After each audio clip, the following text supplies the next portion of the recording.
નમસ્કાર. આજે તારીખ 17 ઓગસ્ટ 2022 બુધવારના રોજ સાંજે 5:30 કલાકે આત્મા હોલ સિટી ગોલ્ડ સિનેમાની સામે આશ્રમ રોડ અમદાવાદ ખાતે ગુજરાત સાહિત્ય અકાદમી અને ઓમ કોમ્યુનિકેશનના સંયુક્ત ઉપક્રમે કવિ ગની દહીવાલાના 115મા જન્મદિન પ્રસંગે નામ બોલાયા કરે શીર્ષક હેઠળ સાહિત્યિક વ્યાખ્યાનનું આયોજન કરવામાં આવ્યું છે. આપ સૌનું સ્વાગત છે. આજે આપણી વચ્ચે ગની દહીવાલાના પૌત્ર યુનુસ દહીવાલા, જે ગની દહીવાલાના જીવન વિશે વક્તવ્ય આપશે, અને ગઝલ ગુરુ માન્ય શ્રી રાજેશ વ્યાસ મિસ્કિન સાહેબ એ ગની દહીવાલાની કાવ્ય સૃષ્ટિ વિશે વક્તવ્ય આપશે. તો બંને વક્તાઓને વિનંતી કે મંચ ઉપર પોતાનું સ્થાન ગ્રહણ કરે. આપણે વક્તાઓનું તાળીથી અભિવાદન કરીશું. આપનું સ્વાગત છે સર. આવો. આપ જાણો છો તેમ ઓમ કોમ્યુનિકેશન દ્વારા છેલ્લા 10 વર્ષથી દિવંગત સાહિત્યકારોના જન્મદિન પુણ્યતિથિએ સાહિત્યિક વ્યાખ્યાનનું આયોજન કરવામાં આવે છે. તેમાં છેલ્લા 4-5 વર્ષથી દર મહિને એક હયાત સાહિત્યકારની શબ્દ જ્યોતિ શીર્ષક હેઠળ જન્મદિનની ઉજવણી કરવામાં આવે છે. સાથે સાહિત્યના વિશિષ્ટ કાર્યક્રમો, ગુજરાતી આત્મકથાની 150 વર્ષની ઉજવણી, સંસ્કૃત પર્વ, પર્યુષણ સાહિત્ય પર્વ એવા વિશિષ્ટ કાર્યક્રમોનું આયોજન પણ કરવામાં આવે છે. સૌ પ્રથમ આપણે વક્તાઓનું સ્વાગત કરીશું. ગુજરાત સાહિત્ય અકાદમીના અધ્યક્ષ માનનીય શ્રી ઝા સાહેબને વિનંતી, આપ આવો અને મિસ્કિન સાહેબનું સ્મૃતિચિહ્નથી સ્વાગત કરો.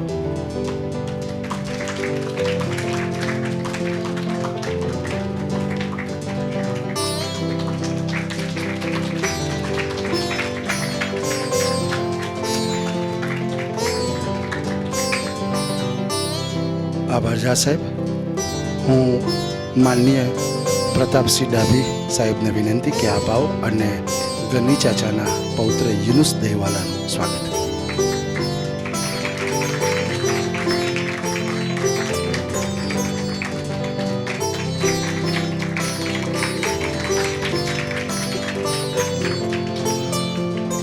આભાર ડાભી સાહેબ. અકાદમીના અધ્યક્ષ માનનીય શ્રી ઝા સાહેબને વિનંતી કે આપ આવો અને પ્રસંગોચિત 2 મિનિટ થોડી સર. ના જરૂરી છે સર. આવો સર, આપનું સ્વાગત છે. વાગર્થૌ એવ સંપૃક્તૌ વાગર્થ પ્રતિપત્તયે જગત પિતરૌ વંદે પાર્વતી પરમેશ્વરૌ. પ્રિય મિસ્કિન સાહેબ, યુનુસભાઈ, મનીષભાઈ, ગુરુવર્ય સતીશભાઈ, સૌ વડીલો, ભાઈઓ અને બહેનો, મનીષને મેં ના પાડી હતી કે કોઈ આપણે ફોર્માલિટી પણ નહીં રાખવાની ને કાર્ડમાં મારું નામ પણ નહીં લખવાનું, કારણ કે આપણે જેનો મહિમા કરવાનો છે એ જ વધારે સારું. અને આજે ગનીભાઈ વિશે હું કંઈ કહું એટલે આટલા મોટા અધિકારી વક્તા આપણી પાસે છે એટલે મારે કશું કહેવું નથી કે ચમનમાં બધાને ખબર થઈ ગઈ છે તમારા અહીં આજ પગલાં થવાના. એટલે ગની સાહેબ સવારથી જ આપણી સાથે છે. જ્યારથી આ કાર્ડ આવ્યું ત્યારથી જ મને એમ હતું કે હું કોઈપણ રીતે આ કાર્યક્રમમાં જઉં. ગુજરાત સરકારે ફરી એકવાર મને અધ્યક્ષ તરીકે નિમ્યો એ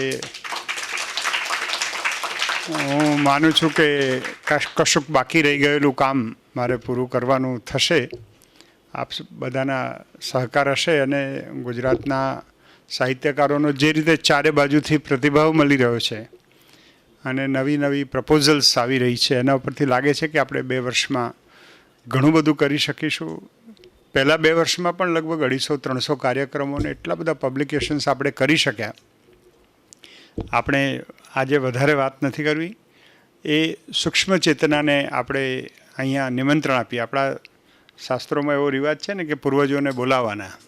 કોઈ પણ કામ કરવું હોય તો એ પહેલાં પૂર્વજોનું આવાહન કરવાનું, પૂર્વજોનું સ્થાપન કરવાનું, અને એમ કરીને અમે તો નાંદી શ્રાદ્ધ કરીએ. એટલે પૂર્વજોને યાદ કરવા માટેની આ એક સરસ પ્રસંગ છે. તો ગનીભાઈને યાદ કરવા માટેની આ સાંજ છે, તો આપ સૌને એમનું જ નામ બોલાયા કરે એવું કરીએ. આભાર. આભાર સર. હવે કાર્યક્રમની રૂપરેખા કંઈક એ પ્રકારે રહેશે.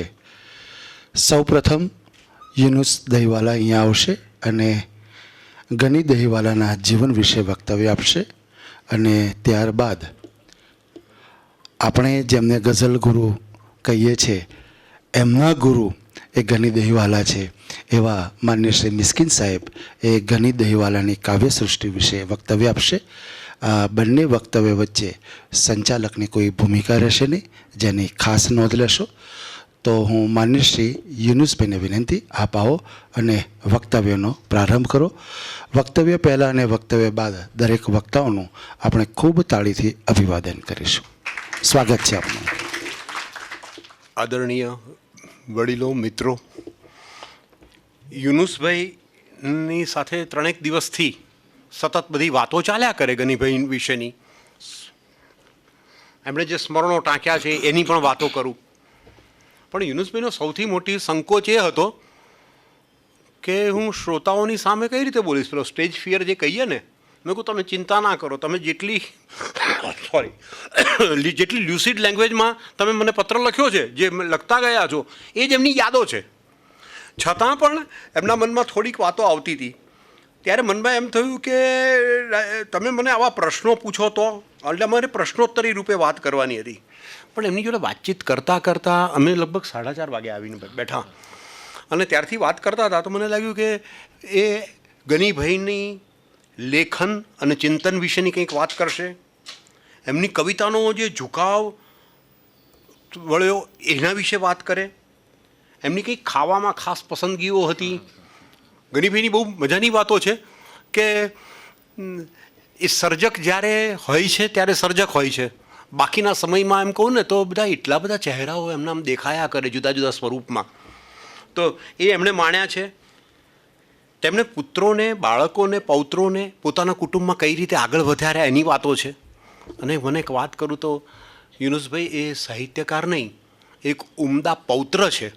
અને એ પૌત્રનો દાદાનો જે એક સંબંધ હતો ને લાગણીનો, એના સ્મરણો રજૂ કરે એ જ મારી ઈચ્છા છે. હવે યુનુસભાઈ તમે સહજ રીતે વાત કરતા જાઓ. નમસ્તે સાહેબ. આમ તો પહેલી વખત બોલવાનું થાય છે એટલે કંઈ ભૂલચૂક થાય તો માફ કરજો. આમ તો એમનો સ્વભાવ બહુ નરમ અને બહુ નેકદિલ. કોઈ દિવસ કોઈને સાથે ખીજાવવો નહીં, કંઈ નહીં. ઘરમાં પણ શાંત રીતે બેસી રહેવાનું ને એક સોફા પર એમને બેસીને એમની કવિતાઓ લખ્યા કરવાનું, બીજું કંઈ એમને નહીં. એમની આજુબાજુથી કોઈ ચાલ્યું જાય, ઘરમાં આવીને ચાલ્યું જાય, કોઈ છોકરા રમતા હોય, એમને કોઈ ફરક નહીં પડે લખતા હોય ત્યારે. જ્યારે આપણે એમને ફિઝિકલ ટચ કરીએ ત્યારે ઊંઘમાંથી જાગી જાય કે જેવું હમણાં કોણ મને ઉઠાડે છે, એટલો તલ્લીન થઈને લખતા.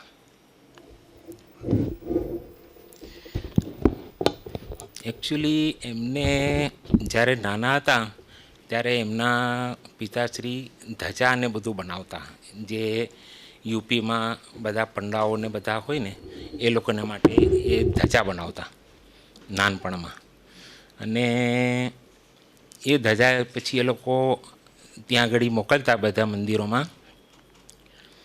પછી એ લોકોનો હિસાબ આખો જ્યારે કરવાનો હોય તો જ્યારે આ કુંભ મેળો આવે ને ત્યારે એનો હિસાબ થાય. ત્યાં સુધી એ લોકો બધું એ લોકોને સપ્લાય કર્યા કરે. એ કુંભ મેળામાં દાદાને એમના પિતાશ્રી લઈ જતા કે ભાઈ ચાલો આપણે ઉઘરાણી માટે જઈએ. ત્યારે બહુ નાના તો બધા પંડાઓ એ લોકોને લઈને આખા યુપીમાં ને બધે એ લોકોને ફરતા. તે વખતે એમને બહાર ફરવાનું બધું થતું. હવે એમના એક ભાઈ હતા, એમનું નામ અબ્દુલ ગફૂર હતું. એ જાતે પહેલવાન હતા અને સારું એવું એમનું પહેલવાનીમાં નામ હતું. એમને લોકો બહુ બોલાવતા. અચાનક પ્લેગ વખતે 24-25 વર્ષની ઉંમરે એમનું દેહાંત થઈ ગયું. હવે એ એમને માટે બહુ મોટો ટર્નિંગ પોઈન્ટ હતો. ત્યાં સુધી એમણે ગઝલમાં કે કવિતામાં કોઈ ઇન્ટરેસ્ટ બી નહીં હતો, કંઈ લખતા પણ નહીં હતા. પણ એ પછી 2-3 વર્ષ પછી એકદમ એ બહુ ગમગીન રહ્યા અને પછી એમને આ બધી લખવાની શરૂઆત હતી. તો બધું એમનું બધું દિલથી બધું લખતા. ને અમે જ્યારે એમને પૂછીએ કે આ કેવી રીતે થયેલું, તો કે ભાઈ આ પ્લેગમાં એ થઈ ગયેલા એટલે ત્યાર પછી મને આ બધું સ્મરણ થયું. એટલે એમના કવિતામાં પણ દુઃખ જ વધારે આવે, હાસ્ય કે એવું ઓછું લખતા. પછી એમના એ ભાઈ પ્રત્યે એટલો લગાવ હતો કે જ્યારે એમનો ત્યાં છોકરો થયો ને ત્યારે એમણે એમનું નામ પણ અબ્દુલ ગફૂર જ રાખ્યું. ને એમની સાથે એટલો લગાવ કે એમને ભાઈ તરીકે જ ઉલ્લેખ બી કરતા કે ભાઈ આમ આવો, ભાઈ આમ, એને ભાઈ તરીકે જ ઉપયોગ કરતા.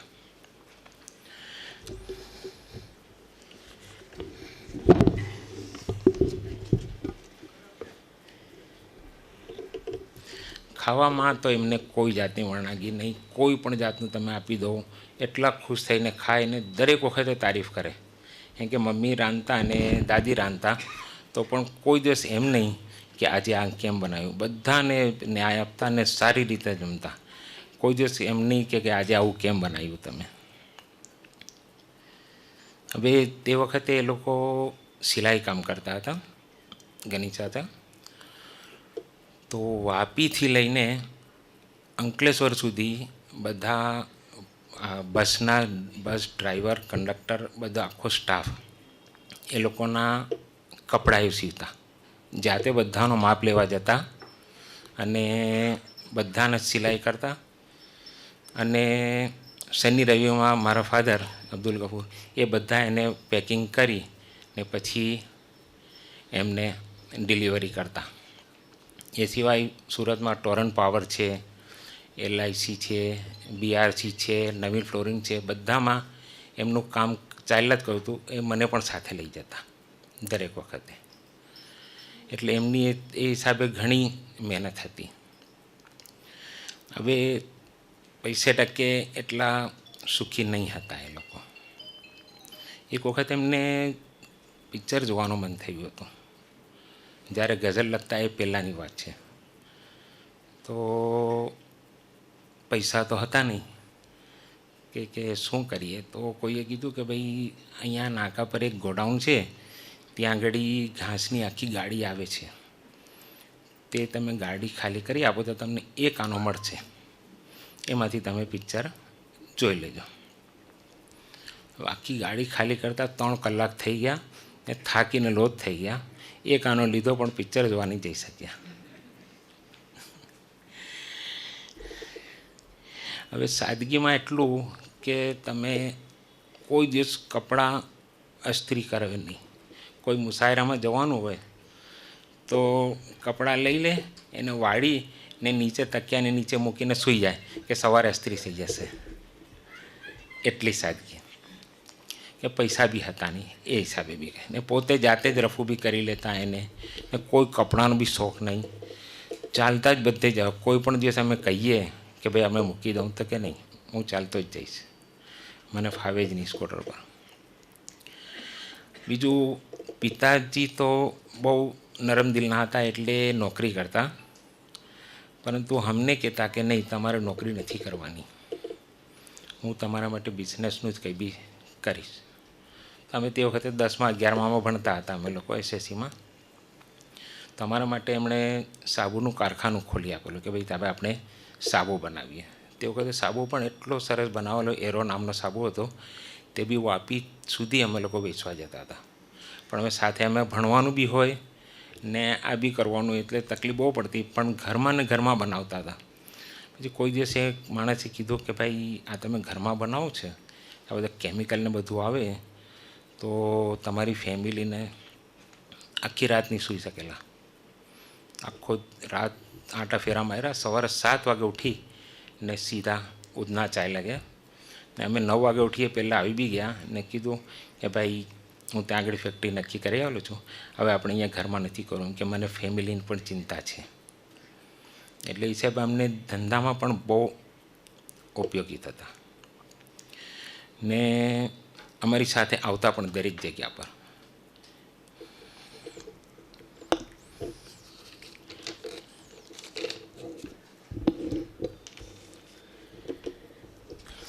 અમદાવાદ કે બોમ્બેમાં પણ મુસાફરો હોય ને તો મને લઈ જતા સાથે, કેમ કે એમને જરા એકલા થોડું પ્રોબ્લેમ હતો કે ભાઈ મને કંઈ થઈ જાય તો ફાધર બી મને કહેતા કે સાથે તમે જાઓ. હવે ત્યાં જઈએ તો મારો તો ઘણો નાનો, એટલે મને બધા લઈ લઈને બધા ફરે આમ તેમ, પણ એમનો પ્રોગ્રામ પૂરો થાય પછી આ પાછા અમે આવી જતા. ખાસ કરીને જ્યારે અમદાવાદ આવતા ત્યારે મને ખાસ મીઠું ખાવાનો બહુ શોખ. તો મને અહીંયાનો અમદાવાદનો બાલમનો હલવો અને હુસેનીના બિસ્કિટ એ બહુ પસંદ. તો કંઈ પણ થાય, રાત બી થઈ જાય તો મારા માટે લીધા વગર નહીં આવે. કંઈ પણ થાય કે ભાઈ મારે આ તો લઈને જવા જ પડશે, નહીં તો મારે તેને જવાબ આપવો પડશે. તો રાતે 12 વાગે આવે તો 12 વાગે આવીને પહેલાં મને ઉઠાડે કે ભાઈ આ તું ખાઈ લે પછી સૂઈ જા. ઘણીવાર કોઈ એમને બહુ સારા સમાચાર મળે ને, તો અમે ફેક્ટરી ગયા હોય કે સ્કૂલ ગયા હોય તો આવીએ ને ત્યાં સુધી આમ માટે ફેરા માર્યા કરે કે ભાઈ શું આવે તો હું પહેલાં કહી દઉં. જેવા અંદર ઘરમાં ઘૂસીએ તરત જ કહી દે કે ભાઈ આપણા માટે આ સારા સમાચાર છે. એટલી એમને ઉતાવળ રહી કે ભાઈ કારે હું કોઈને કહી દઉં આવા સમાચાર. એક વખત બધા ઘરમાં બધા સાહિત્યકારો બધા આવેલા હતા, બધા કવિઓ પણ બધા આવેલા હતા. હવે મારો પ્રિય ગાયક મુકેશ સામતો, કેમ કે એ નાકમાંથી ગાતા ને મને બહુ ગમતા. તો પેપરમાં તો વાંચેલું નહીં અમે, ને પેપરમાં તે દિવસે આવેલું તો સવારે જેવો ઉતરો મને કે ભાઈ તારો પ્રિય ગાયક નથી રહ્યો, એમ કે નાકમાંથી ગાતા ને મને બહુ સરસ લાગતું. બીજું એ બેગમ અખ્તરના બહુ શોખીન. બેગમ અખ્તર એમને ઘણી ગમતા. એક વખત કોઈ શાસ્ત્રીય કાર્યક્રમમાં જઈને આવેલા તો એમ કે કલાકાર એટલો ઊંચો કલાકાર હતો. પછી મેં પૂછ્યું નામ કોણ હતું, તો કે હરિહરણ. એમને બહુ ગમતા એ હરિહરણ ને બેગમ અખ્તર એ લોકો નહીં કરતા. હવે રફી સાહેબ સાથે જ્યારે એમની આ દિવસો જુદાઈના લખવાની હતી તો મુંબઈમાં એમને બોલાવેલા હતા. રફી સાહેબની સાથે મિટિંગ હતી કે ભાઈ એમની આ ગુજરાતી કવિતા ગાવાની છે. હવે એમને તો કોઈ આવડે નહીં ગુજરાતી, તો મને કહે કે ભાઈ એ માણસની સાથે એમ કે અડધો કલાક બેઠો, પણ એમ કે એટલો ગજબનો માણસ કે મને કહે કે ચલો તુમ બોલતે જાઓ મેં લિખતા હું. તો ઘણી સાથે ગુજરાતીમાં બોલતા જાય કે દિવસો જુદાઈને જાય છે, તે ઉર્દુની અંદર દિવસો જુદાઈના ગાય છે. લખે 10 મિનિટમાં આખું લખી લીધું. ને પછી પહેલાં અવિનાશભાઈ કીધું કે ભાઈ આ જગ્યા પર તમારે આ બધું લેવાનું છે, ભાઈ કોઈ શ્વાસ બંધ કરી ગયું તે દિવસે આપણે આમ ખેંચવાનું છે. ઓકે એમ કે કોઈ વાંધો નહીં, એમ કે 10 જ મિનિટની અંદર રેકોર્ડિંગ કરીને જતા બી રહ્યા. તારે એ માણસની એમ કે તારીફ કરો, એમ કે કેટલો મજાનો માણસ હતો.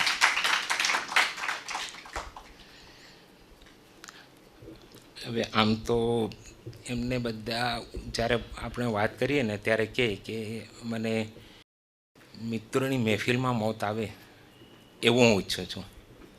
બધા સાહિત્યકારો હોય અને મિત્રો હોય. એમને મોતિયાનો પ્રોબ્લેમ હતો છેલ્લા. તો અમે કીધું કે ચાલો આપણે બોમ્બે જઈને કરાવી લઈએ. તો કે નહીં, બોમ્બે તમે બધા હેરાન થઈ જશો, એમ કે. મેં કીધું એવું કંઈ નથી, આપણે બધું તાંગડી સગવડ કરી લેશું. તો કે નહીં, આ પ્રવીણભાઈ જે છે તે એમના ખાસ મિત્ર પ્રવીણભાઈ શાહ, માલતીબેન જે ગાયનો કોલેજ સુરતમાં હતા, ચંદ્રકાંત પુરોહિત, એ બધા હતા. તો કે નહીં, હું તો કરાવીશ તો એમની પાસે જ કરાવીશ. ચાલો કંઈ નહીં, કરાવીએ. હવે ઓપરેશન થઈ ગયું, બધું સક્સેસ થઈ ગયું. સવારે મને કે કચુંબરને તું એમ કે લઈ આવો, એમ કે. કચુંબર મતલબ કે મારો છોકરી, એક ભાઈની છોકરી ને એક મારી બહેનની છોકરી, એક કચુંબર મારે જોઈએ છે, એમ કે. તો સવારે 11 વાગે એક કચુંબર લઈને હું ગયો. અડધો કલાક સુધી એમની સાથે રહીમાં ને પછી કે બસ હવે આ લોકોને લઈ જાવ, મારા નથી કામ. ને એક જ કલાકમાં એમને આ એટેક આવ્યો ને અમને છોડીને ચાલે ગયા. એમને ક્રિકેટનો બી ઘણો શોખ. આગલે દિવસે ઇન્ડિયા ને ઇંગ્લેન્ડની મેચ ચાલતી હતી. તો મને કહે કે રેડિયો લાવી આપ મને.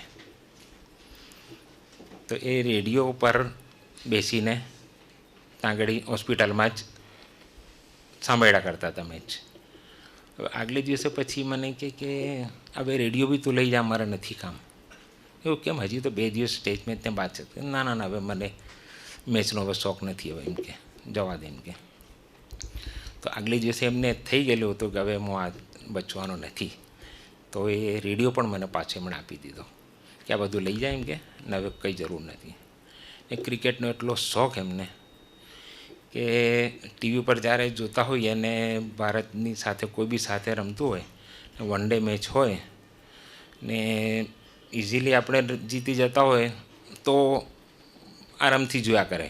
પણ કોઈ રસાકસી આવે કે ભાઈ હવે 10 બોલમાં 20 રન કરવાના છે કે એવું તેવું આવે તો ઉઠીને નીચે ચાલ્યા જાય કે ભાઈ મારાથી હવે આ મેચ નહીં જોવા એમ કે, તું મને થોડી વાર અપડેટ આજા કરજે એમ કે. પછી આપણે કહીએ કે ભાઈ જીતી ગયા તો પછી ઉપર આવે. એટલો એમને શોખ હતો ક્રિકેટનો પણ.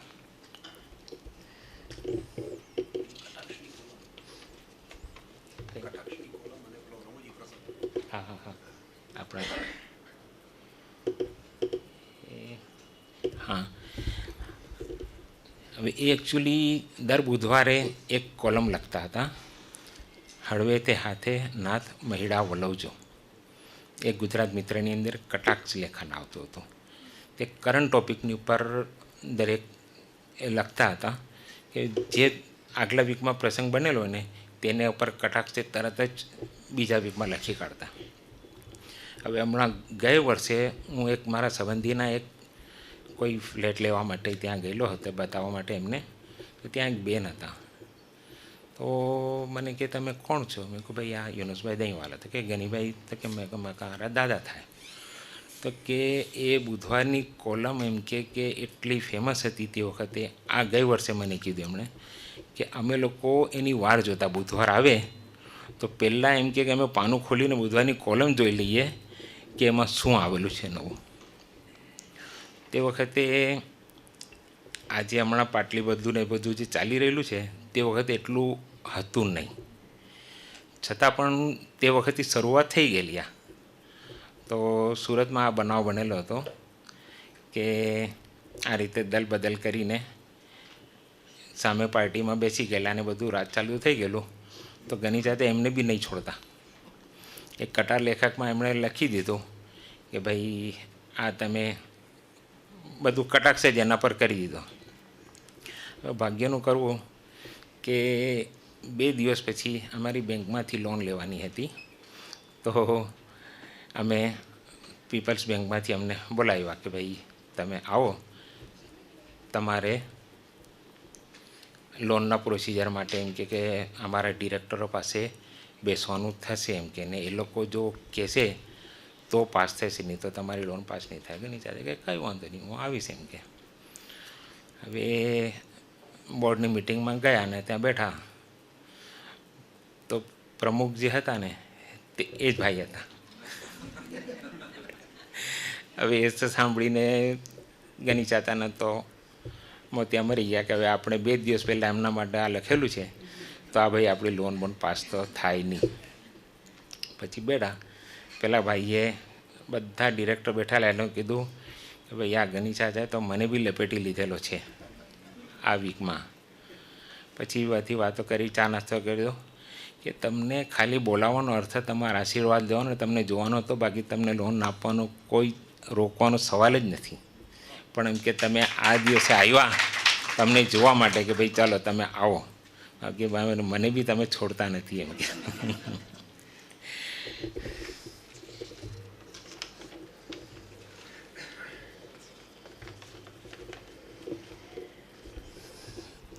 અમે જ્યારે બહુ નાના હતા ને ત્યારે સ્કૂલમાં અમે બાળ મંદિરમાં જતા ને એમની દુકાન પાસે જ અમારું બાળ મંદિર હતું. તો હવે તે વખતે તો રિક્ષા સ્કૂટર એવું કંઈ હતું નહીં, તો સીધા અમે ત્યાંથી સામે એમની દુકાને જઈને બેસી જતા. તો સામે જ એક મીઠાઈની દુકાન હતી. તો તરત જ અમારા માટે કેક આનાનો દૂધીનો હલવો લાવીને અમને લોકોને આપતા. ને એમને મેથીના ભજીયાનો બહુ શોખ. ચૌટાની અંદર રામજી દામોદર કરીને દુકાન છે, બહુ ફેમસ છે, આજે પણ ચાલે છે. તો એમ કે એ દુકાન પાસેથી પસાર થવાને મને જો ભજીયાની ખુશ્બુ આવે તો મારા પગ આગળ નહીં જાય. જ્યાં સુધી હું લઈને જઈને દુકાને બેસીને ખાઉં નહીં ત્યાં સુધી મને ચેન નહીં પડે. એટલું એનો બી એ ખાવાનો શોખ હતો. બાકી તો હવે જેટલી મને જાણમાં છે એટલી બધી તમને કહું છું. બાકી છે. Okay, thank you.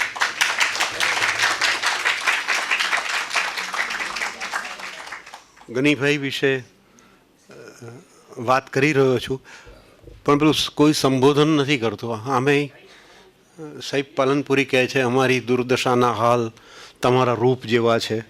હજારો વાત કહી દે છે અને સંબોધન નથી હોતા.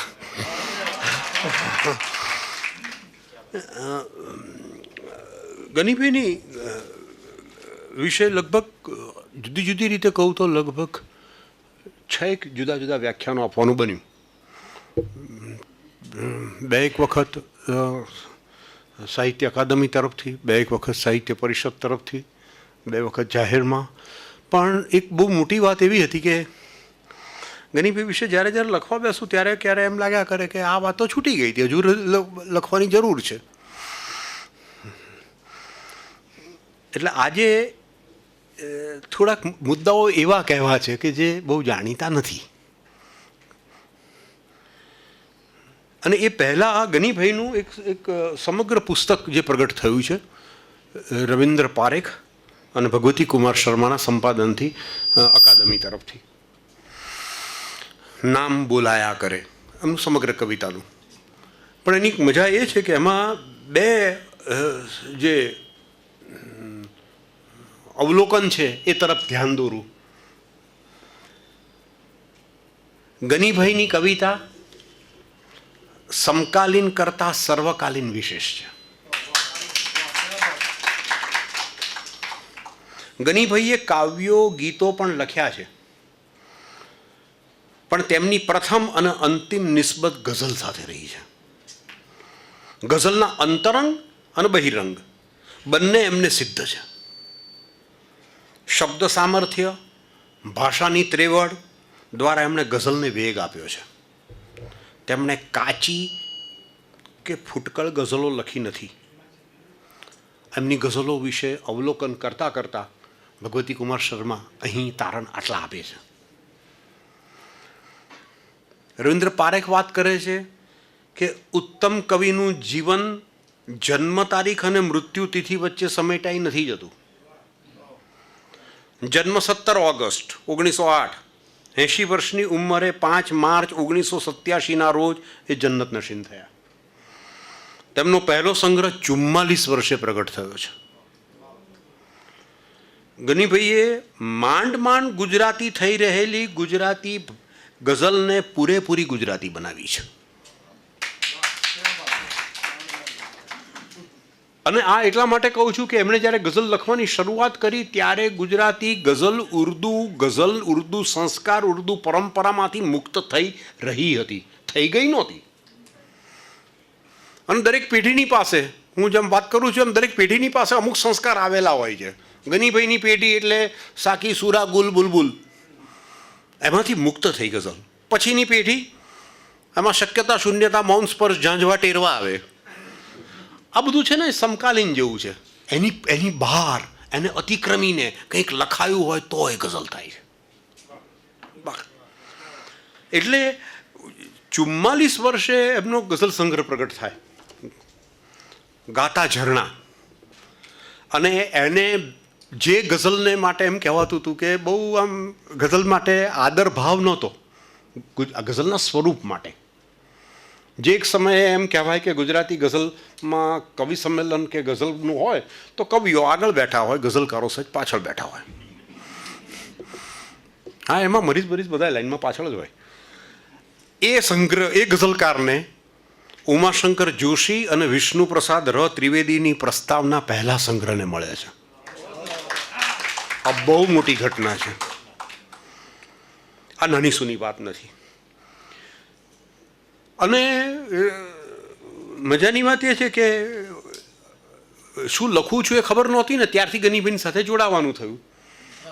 એટલે 13-14 વર્ષની ઉંમરનો છોકરો ઈડરની અંદર જ્ઞાન સત્ર હતું સાહિત્ય પરિષદનું, અને એ જ્ઞાન સત્રની અંદર 14 વર્ષનો છોકરો ગનીભાઈ રજૂઆત કરે છે ઉપવન આગમન, અહીં તમારા અહીં આજ પગલાં એમના અવશ્ય તરન્નું અદ્ભુત હતું, એ રજૂ કરતા હતા. પૂરું થયા પછી જૈન વંદન કરી આવ્યો અને ત્યાંથી એ સંબંધ જોડાયો. પણ એ એમના પ્રત્યેક સંગ્રહમાં જેમણે અર્પણની પંક્તિઓ લખી છે ને એ અદ્ભુત છે.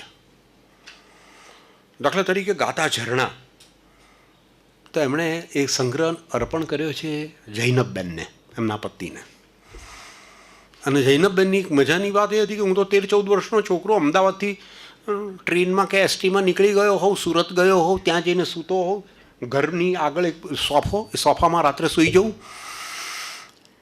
પણ જૈનબબેન બધાનું ઝીણામાં ઝીણું બધાનું ધ્યાન એ રાખે. હવે જુઓ, આ આપણા જીવનની પરંપરાની એક વસ્તુ. સ્ત્રીને માટે ગૃહિણી શબ્દ વપરાયો છે, પુરુષને માટે ગૃહિણો શબ્દ નથી વપરાયો. હવે આ બધી કેવી કેવી વાતો અંદર આવે છે.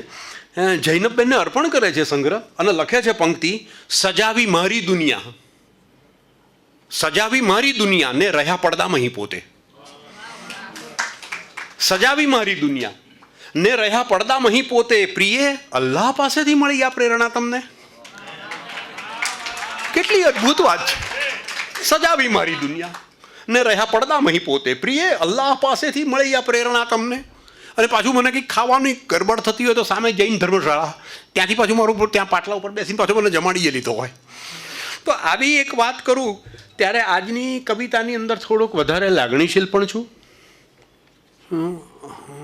થોડોક એવા વ્યક્તિઓ બેઠા છે. અહીંયા ભાગ્યેશભાઈ છે, છેક ત્યાં સતીશભાઈ છે, અને એની વચ્ચે બધા હૃદયો છે મારી સાથે. એટલે ત્યારે હું લાગણીશીલ થઈને જ વાત કરીશ, એટલે જરા ક્યાંક કોઈક હોય તો ક્ષમા આપજો મને. આમ તો આંબો જોઈને એના ફળ વિશે આગાહી ના કરી શકાય, પણ ફળ ઉપરથી આંબાનું મૂલ્ય આંકી શકાય. શિષ્ય ઉપરથી ગુરુની કિંમત થઈ શકે. આ જરાક વાત નમ્ર હતી પ્રતાપસિંહ ડાભી, એટલે કરવી પડે કે ગનીભાઈના એકમાત્ર શિષ્ય હોવાનું ગૌરવ પણ ધરાવું છું. હું રાજેશ વ્યાસ મિસ્કિન, અને ગનીભાઈ વિશે થોડીક વાતો કરવા આજે ઉપસ્થિત થયો છું. અને ઘણું બધું છે ને એમનું ને બધું, તમે બોલતા હતા મારી આંખ ભીની થઈ જાય એવું હતું. તમે કહ્યું કે બાળકો દીકરા દીકરીઓને બધાને કચુંબર કહેતા હતા, હું આજે પૌત્ર પૌત્રીઓને બધાને કચુંબર કહું છું. એટલે મારી મજાની વાત છે, બધા કચુંબરો ક્યાં ગયા એટલે બધા મને કે આવી ગયા. હજુ આ કોઈ ઇન્સિડન્સ છે. અને આ કદાચ પેલું બધું અંદર આવતું હશે વારસાગત રીતે, આંખોથી ઝીલવાની વાત છે. મને એક માત્ર મિત્ર સુરતના થોડાક ગઝલકાર મિત્રોએ કહેલું હતું કે ગનીભાઈ જલ્દી ઉઘડે એવા નથી, ગનીભાઈ ગઈને બધું કંઈ શીખવાડે એવા નથી, તમને આવું બધું ક્યાંથી શીખવાડ્યું? ત્યારે મને યાદ આવ્યું કે ભાગેશભાઈ કે ગુરુ પાસેથી શીખવાનું નથી હોતું, શીખી લેવાનું હોય છે, ઝીલી લેવાનું હોય છે. અને પીતા આવડવું જોઈએ, આંખોથી પીવાનું છે.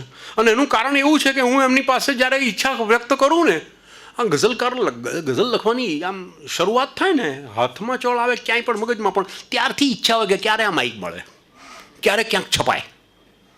અને એમણે હંમેશા મને કહ્યું હતું કે સંયમ રાખવો, ધીરજ રાખવી, ગઝલ લખતા જા અને તું તારી ગઝલને જોતો જા કે આ ગઝલ બીજા કોઈની હોય તો કેવી હશે. એવી જ રીતે કે એમણે બહુ મોટી વાત મને એ કરી હતી કે ગઝલને સાંભળતા શીખ.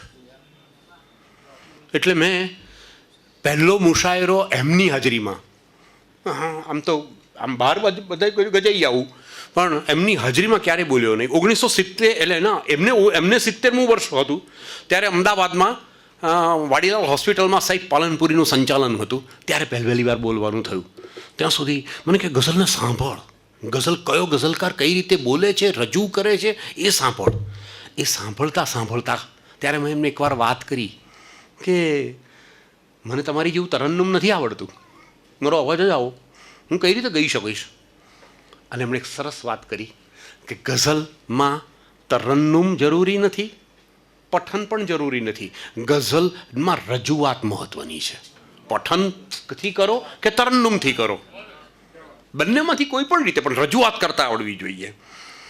એટલે આ બધું ઘણું બધું સામાન્ય અમારા કોમન સબ્જેક્ટમાં એક વસ્તુ આ મેથીના ભજીયા ખરા, મેં ગઝલ ઉપર પીએચડી ના કર્યું હોત તો ભજીયા ઉપર કર્યું હોત.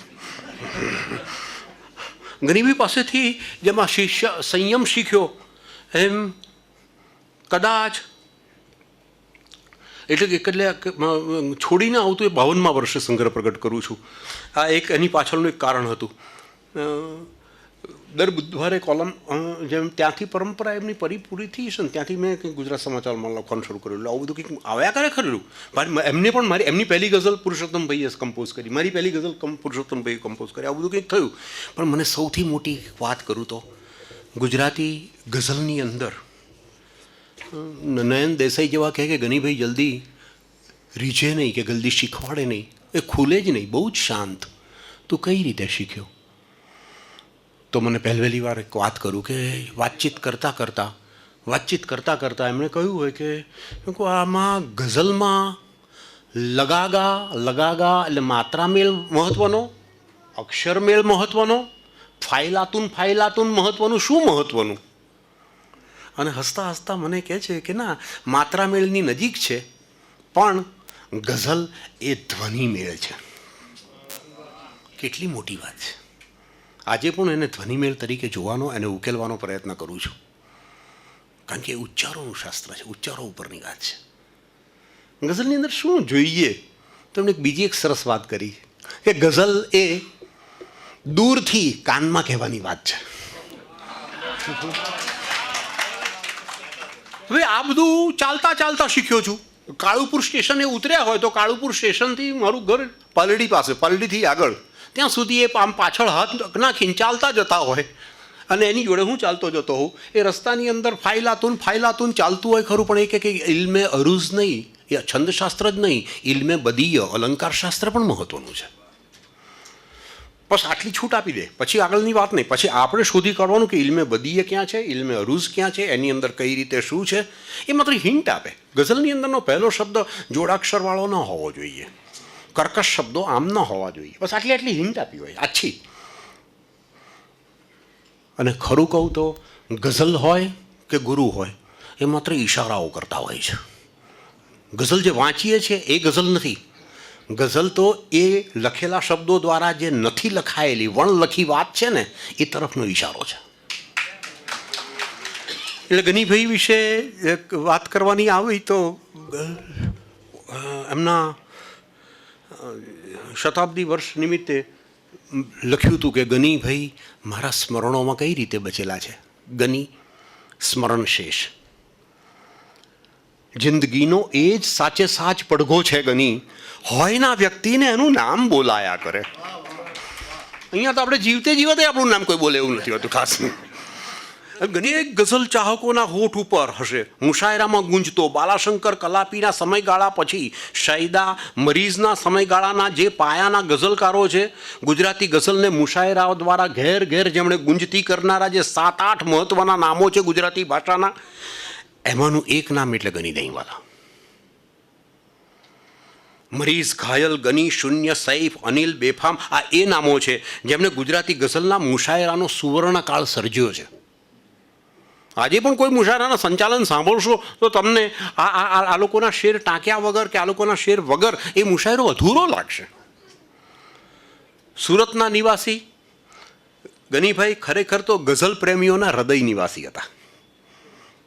અને આથી જ ગની દહીંવાલાની જન્મ શતાબ્દી ઉજવાઈ ત્યારે મનમાં થયું કે હજુ સ્મરણોમાં શું પડ્યું છે. પછી એને ખંખેરતો ગયો.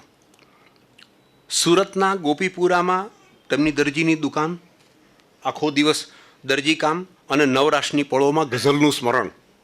છે કામમાં ગનીને બોલાવશો ના કોઈ, તૂટી રહેલ દિલને બખિયા ભરી રહ્યો છે. છે કામમાં ગનીને બોલાવશો ના કોઈ, તૂટેલ રહેલ દિલને બખિયા ભરી રહ્યો છે.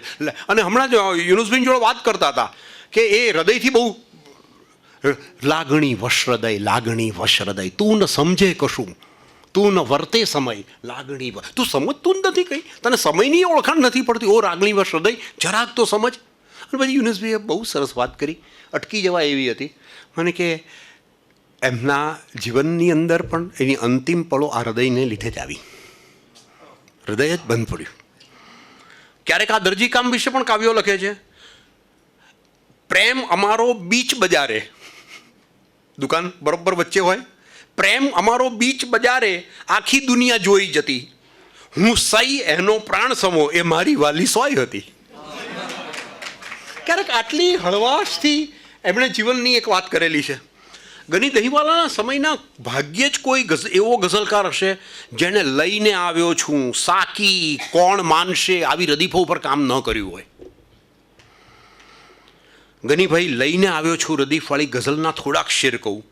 હૃદયના ભાવ પાંખે કલ્પનાની લઈને આવ્યો છું, સિતારાઓ સુનો કથની ધડાની લઈને આવ્યો છું.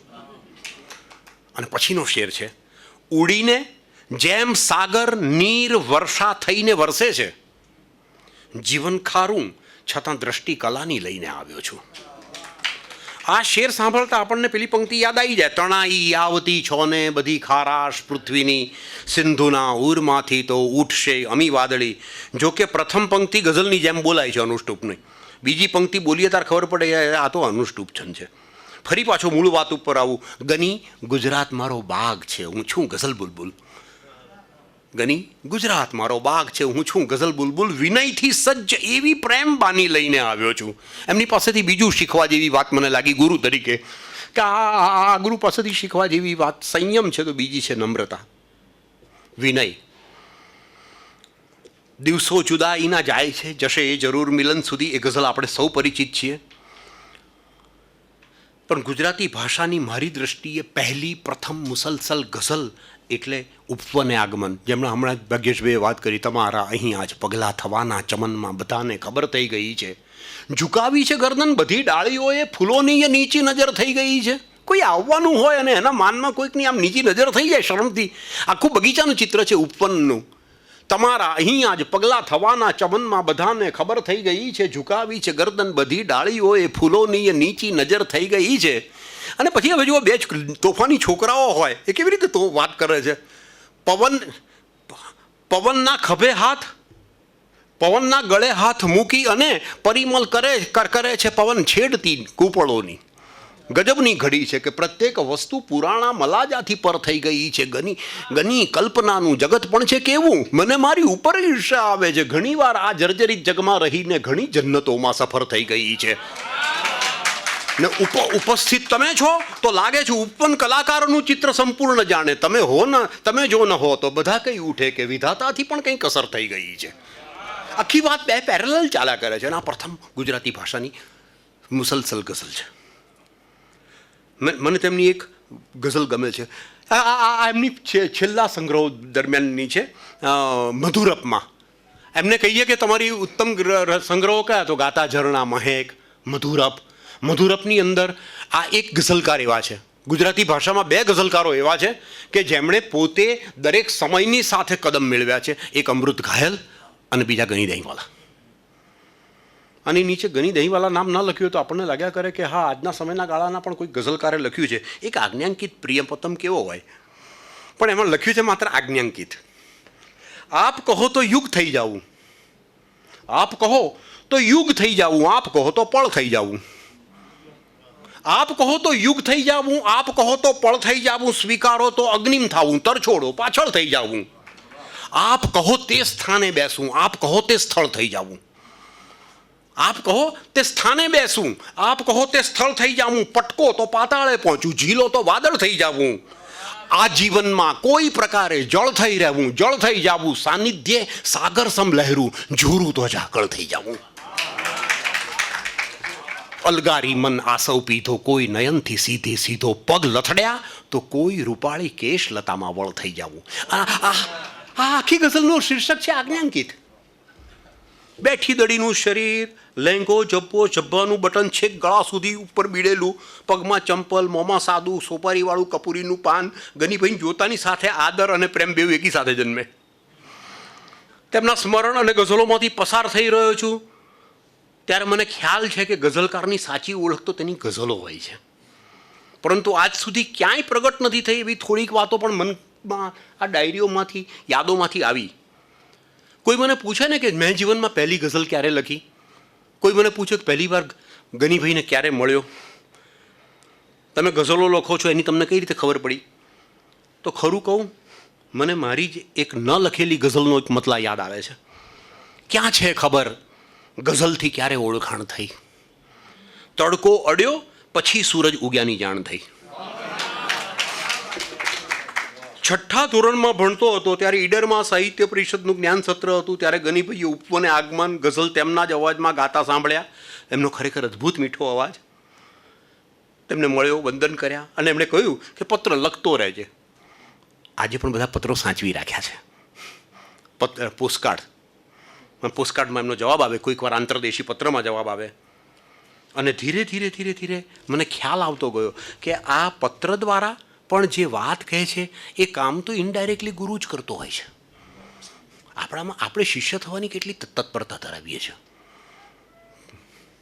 આ એક બહુ મોટી વાત છે. તો શીખવાની વાત આવે. એટલે બીજું એક વાત કહું છું કે ઋણાનુબંધમાં માનું છું. એટલે એમણે માત્ર ઈશારા કર્યા છે, દિશા ચીંધી છે. ચાલવાનું આપણે હોય છે. ગનીભાઈએ એમના અવસાન વખતે લખાયેલો ગની સ્મરણ શેષ લેખ આ જડી આવ્યો અને એમાંથી આ વાતો ટપકાવી રહ્યો છું. જો હૃદયની આગ વધી ગની, ખુદ ઈશ્વરે જ કૃપા કરી, કોઈ શ્વાસ બંધ કરી ગયું કે પવન ન જાય અગન સુધી. હવે મોહમ્મદ રફી જેવા અદ્ભુત વ્યક્તિત્વ આ ગાય અને ભાઈએ વાત કરી, યુનુસભાઈએ એમને કહેવામાં આવે કે તમે આ શ્વાસ બંધ કરી ગયું ત્યાં શ્વાસ પાસે અટકજો, અને મોહમ્મદ રફી અટકે પાછા શ્વાસ પાસે અને ફરી પાછું આગળ જાય. આ બધી આપણના હૃદય સુધી એ જે ગઝલની ગાયકીની જે અસર છે ને એ આપણા સુધી પહોંચે છે આવા કારણોસર. પણ જિંદગીનો એક શેર છે, કોનો છે ખબર નથી. जिंदगी तूने कहाँ जाकर दिया धोखा मुझे, जबकि बुरे दिन मेरे सारे के सारे कट गए. जिंदगी तूने मुझे कहाँ जाकर दिया धोखा मुझे, जबकि बुरे दिन मेरे सारे के सारे कट गए. अभी हम याद करते थे तुम्ही को, तेरी ये मौत लंबी जिंदगी है. થોડા સમય પહેલા ગનીભાઈને મળવાનું થયું હતું એમના અવસાનના પહેલા. ગઝલ ગુરુ હોવાના કારણે બાળપણથી અનેક વાર મળ્યો છું, પણ એક તહેઝીબ સાથે, એક તમીઝ સાથે, એક આદર સાથે. પણ આ વખતે જાણે આખરી વખત મળવાનું હોય ને એમ એમણે પણ કલાકો સુધી વાતો કરી. એમણે લખ્યું હતું કે સ્પોર્ટ્સ ક્લબના સંમેલનમાં આવું છું, બેફામ સાહેબને મળાય, શૂન્ય સાહેબને મળાય, એ રીતે મળીને એમની પાસે બેઠો હતો. પણ ત્યાં એમ ચર્ચાઓ કરવા એમ દૂર નીકળી ગયા. એ દિવસે પળ પછી પળ વીતતી ગઈ. તેઓ જાણે જિંદગીના પાના ઉથલાવે જતા હતા. ગનીભાઈએ જણાવ્યું હતું, રાજેશ, ખરેખર નિરાંતની પળો હવે આવી છે. આજે પૂરો સંતોષ છે. જો એમનો સંગ્રહનું નામ છે નિરાંત. એ નિરાંતની પળોમાં લખાયેલો છે. આજ ઘરમાં મેં મારા દાદાને જોયા છે. અને યુનુસભાઈ તેમને નામ નથી લખ્યું, પણ લખ્યું છે કે પ્રપોત્તરને રમાડું છું. આ એ જ ઘર છે જે પેઢીઓથી ચાલ્યું આવે છે.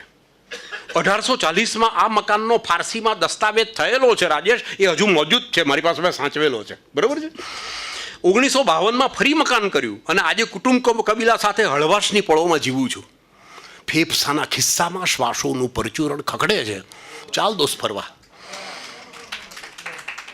અને પછી આવી પંક્તિ કહેલી હોય એમણે. અને આ જ કારણે એમ કહી શકાય કે ગનીભાઈની ખરેખર હૃદયની આગ વધી હતી ત્યારે નહીં, પરંતુ તમામ પેલા દિવસો સંઘર્ષના પૂરા થયા ત્યારે જિંદગીએ ધોખો દીધો. સંચાના ગુનગુનાહટમાં ગઝલો વહી છે. 1953માં ગાતા ઝરણા ગઝલ સંગ્રહ પ્રગટ થયો અને ગનીભાઈ ગુજરાતી ગઝલ ક્ષેત્રે એક તેજસ્વી શાયર તરીકે પ્રકાશી ઉઠ્યા. સંઘર્ષોની વચ્ચે જાણે કાવ્યના ઝરણા પ્રગટે છે ને હળવાશ આવતા કાવ્ય પણ સમે છે. હવામાં દુપટ્ટાને ફરવું ઉડવું ગમે છે. લાંબામાં લાંબી બહેરો એમની નિરાંત સંગ્રહમાં મળે છે. કાંત સહિત અનેક કવિઓની બાબતમાં આમ બન્યું છે. ગનીભાઈઓ બાબતમાં પણ આમ બન્યું. બાળપણમાં ઉર્દુ શાળા નંબર 4માં ભણતા હતા. તેમના આચાર્ય હતા ગુલામ રસૂલ સાહેબ. આ એ દિવસે જે બોલ્યા ને બધું મેં ઝીણી ઝીણું લખવા બેઠો હતો. આજે તમે બોલ્યા કરો, હું લખ્યા કરું. એ ગુલામ રસૂલ સાહેબ અને અબ્દુલ ગનીમાં તેમને કશુંક વિશેષ જણાવ્યું હતું ત્યારે. અને આ જ કારણે ગનીભાઈ માં તેઓ વિશેષ રસ લેતા, પ્રોત્સાહન આપતા. તે સમયે એટલે કે આજથી 70 વર્ષ પહેલાં તેમની પ્રાઇમરી સ્કૂલ તરફથી મનોરંજનનો કાર્યક્રમ યોજાયો હતો. એમાં ગનીભાઈએ તેની કવિતાઓ, નાટકના સંવાદો પોતે લખ્યા અને પોતે ભજવ્યા. અને તેમના ગાળામાં એ સમયે તેમનું બહુમાન અપાવ્યું. ઓટલે બેઠેલી માને જ્યારે ખબર પડે છે કે અબ્દુલ ગની સરસ અવાજમાં ગીત ગાય છે, આ ગનીભાઈના શબ્દો, પછી એ પણ મૌન, હું પણ મૌન. 2-4 મિનિટ આમની ચાલી ગઈ. એમણે કહ્યું કે મારી મા એટલું જ બોલી, આ ગાંડીઓ. અને આટલી બોલતા એમની આંખો હરખથી ભીંજાઈ ગઈ કે મારો ગાંડીઓ આટલું મીઠું ગાય છે, બધા વખાણ કરે છે. ગનીભાઈ સાથે આ વખતની મુલાકાત વખતે જાણે કે તેમનામાં પડેલા બાળક ગનીથી લઈને શાયર ગની સુધીના ચહેરાઓનો મને પરિચય થયેલો હતો. આ એક બહુ મોટી વાત છે મિત્રો. 2-5 જોડકણા કે કાફિયા રદીફના ખેલે ગઝલ નથી જ. જીવનમાં એક પણ છંદ શીખ્યા નથી, એ અવતર્યા છે. લય સૂઝ બહુ વહેલી પ્રગટી હતી. 3-4 ધોરણમાં ભણતા હશે ત્યારે તેમના એક મિત્રએ અમીર મીનાઈનો શેર ગાતો હતો. કયામત હો મેરી આયે ગજબ કે મેરે નાલે હૈ. 3-4 ધોરણમાં ભણતા છોકરાને એ કહે અને ગરીબીના કાન ચમકે. એમને એટલી ખબર હતી કે આહો નાલો નામનો એક ઉર્દુમાં પ્રયોગ છે. આહો નાલો જ્ઞાનને લીધે એમણે કયામત કો મેરી આહે એવું હશે કે છે. તપાસ કરો. પેલો છોકરો બીજે દિવસે તપાસ કરે છે, હા કયામત કો મેરી આહે એ જ હતું લખેલું. આને આ કંઈક ભૂલથી આને છૂટ વાંચતો હતો. એટલે ગનીભાઈને અંદર ક્યાંક છંદભંગ કે ભૂલ હોય તો તરત તેમના કાનને ખટકતી. એટલે ગનીભાઈનું સાહિત્ય સર્જન 12 વર્ષની ઉંમરે થયું. તે વખતે મઝહબી આંદોલન પણ ચાલતું હતું. પ્રભાત ફેરીમાં ગાવા માટે તેમણે સૌ પ્રથમ નઝમ લખેલી. જાગ એ મુસ્લિમ શહર કી હો ગઈ જલવાગરી, બાગ મેં બુલબુલ કી જારી હો ગઈ નગમાસરી. આ એમણે પહેલી નઝમ લખેલી છે. અને તે પછી સર્જન થયું ગુજરાતી ગઝલોનું. ગનીભાઈની સાથે આ બધી વાતો કરી ત્યારે એ દિવસોના ગાળામાં અમદાવાદની કાલુપુરની 5 પટ્ટીની જીવણપોળની અંદર સાહેબ નાટકમાં પેલા ગુલામ મોહ્યુદ્દીન મંસૂરી નોન એબ્સર્ડ નાટકવાળા, એમની સાથે 3-4 વર્ષ બેસવાનું થયેલું. અને ગનીભાઈ પણ મંસૂરી. આ દહીંવાલા તો અટક પેલાને લીધે પરંપરામાં આવેલી. એટલે મંસૂરી સાહેબની જોડે ગનીભાઈની સાથે આ બધી વાતો થાય ત્યારે ગનીભાઈએ વાત કરેલી કે એ પછી રાંદેરથી પ્રગટ થયેલી વહસીર રાંદેરીની કારવામાં તેમની ગઝલ પ્રગટ થઈ. કારવામાં ગઝલ પ્રગટ થાય બહુ મોટી ને ગૌરવભરી ઘટના. ગનીનો અભ્યાસ આ જ ગાળામાં અટકી ગયો. જે મેટ્રિક પાસ હોય તેને માસિક પગાર ₹15 મળતો. જ્યારે ગનીભાઈ તો સ્કૂલેથી છૂટી સાંજે ઘેર આવે. રોજ ₹1 જરીનું કારખાનું હોવાથી ₹1 રોજ જરીનું કામ કરે. બધું એવી રીતે બોલતા હતા ને મને એમ લાગે કોઈક વાર બાળક ગનીભાઈ બોલે છે, કોઈક વાર શાયર ગનીભાઈ બોલે છે, કોઈક વાર દાદા ગનીભાઈ બોલે છે. હા, અરે એમને બોલ્યા નહીં પણ એમને માટે બાલમનો હલવો કાયમ અમદાવાદથી લઈને જાય. એટલે આ એક પૌત્ર આખી એક પિતા વાત્સલ્ય કુટુંબ ભાવના કુટુંબની હું આ બધું દેખાય એમની અવાજોમાં. એ વખતે કારખાને બેસાડતા. એ વખતે એક શેઠ હતા, અમસ્તા શેઠ. શેઠનું નામ અમસ્તાભાઈ હતું. એ અમસ્તા શેઠે એમના પિતાને કહ્યું હતું કે અબ્દુલ કરીમ લડકે કો સ્કૂલ ક્યું છોડવાતે હો. પણ પછી ગનીભાઈએ છોડ્યું. કુટુંબીઓએ જોકે કુટુંબના ભરણ પોષણ માટે આર્થિક સમસ્યાનો સામનો કરેલો. પિક્ચરવાળી વાત કરી, વાત બરોબર છે. માટે 8 આના મેળવવા માટે એ પાઉંવાળા શેઠને ત્યાં મોડી રાત સુધી ગાડીમાં કામ ઘાસ ઉતારીને છાલા પડી જતા હાથમાં. 1928-29 અમદાવાદમાં કાલુપુર ટાવર પાસે સુરતી બ્રધર્સના નામે દુકાન કરેલી. બરોબર છે ને. અને માતાએ ફરી પાછી જીત પકડી કે આના વગર તો ના ચાલે. ફરી પાછા એ અમદાવાદ છોડી અને સુરત પહોંચી ગયા. આ ગાંડીઓ ગની પહોંચી જાય છે 1929. જૈનબ બીબી સાથે લગ્ન કરીને સપનાઓ જોતો યુવાન ગની જૈન ધર્મશાળા પાસેની દુકાનમાં થાકી ગયેલા પગે પણ મતલા કે મગતા ગણગણતા શાયર ગનીભાઈ. કંઈ કેટલાય ગનીભાઈઓ અત્યારે આ ક્ષણે મને એમ મનમાં આમ આવ્યા કરે. ગનીભાઈએ ગુજરાતી ગઝલના બુલબુલ. તેનું કારણ તેમના ગળાની મીઠાશ. તેમની ગઝલોમાં હિન્દુ સંસ્કૃતિના પ્રતીકો ભરપૂર છે. જીવન જાણે રાધાની મટકી સમૂહ છે અને ભાગ્ય છે કૃષ્ણની કાંકરી સમ રસીલી રમત છે. કોઈ સાચવે છે, કોઈ ભાંગવાના પ્રયત્નો કરે છે. જીવન જાણે રાધાની મટકી સમૂહ છે અને ભાગ્ય છે કૃષ્ણની સાથે. અને પછી ગાલિબની પરંપરાની સાથે એમનો એક શેર આવે કે વિચિત્ર વાત ઉપર એમનું હસી પડવું. આ ગઝલ મેં કવિલોકમાં છપાયેલી અને એ જ ગાળામાં એમને મળવાનું થયું અને મેં વાત કરી કે આ ગઝલ હમણાં તમારી કવિલોકમાં છપાયેલી વાંચી, તમારી સામે જોઈ મને કે હા એમાં ગાલિબનો રંગ છે અને એ ઉર્દુ પરંપરાની છાંટવાળી ગઝલ છે.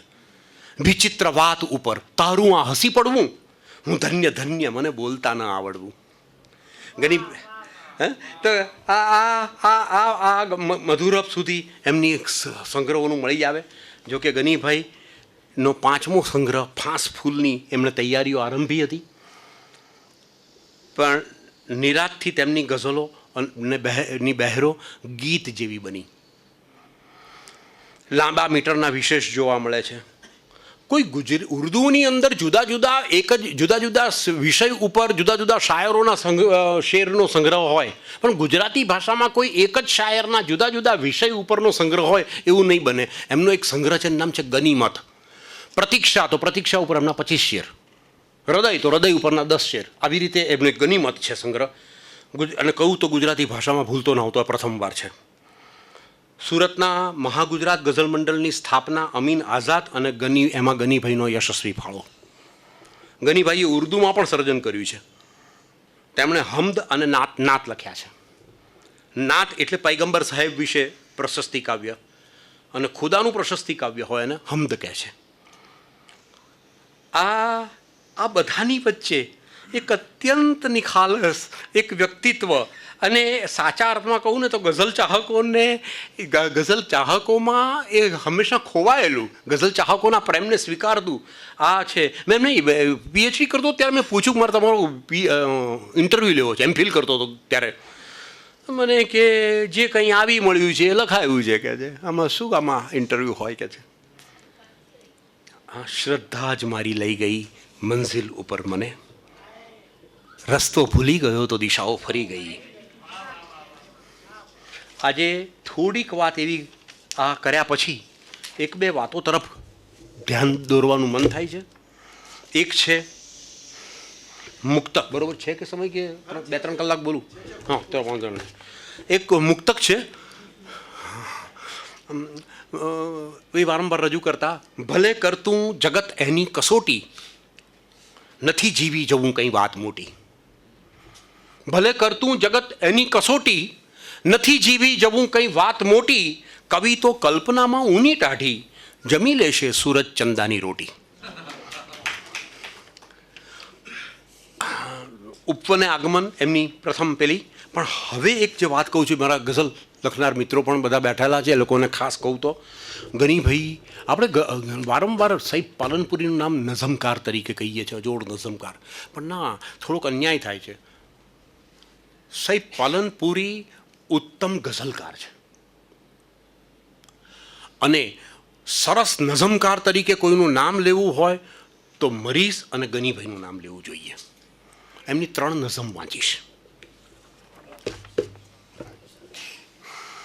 મને થતું આ છંદ પણ જોજો, લગા લગા લગા લગા. મને થતું ઢળી પડીશ હું અમુક શ્વાસમાં, મને થતું ઢળી પડીશ હું અમુક શ્વાસમાં, ભલું થયું તમે મને મળી ગયા પ્રવાસમાં.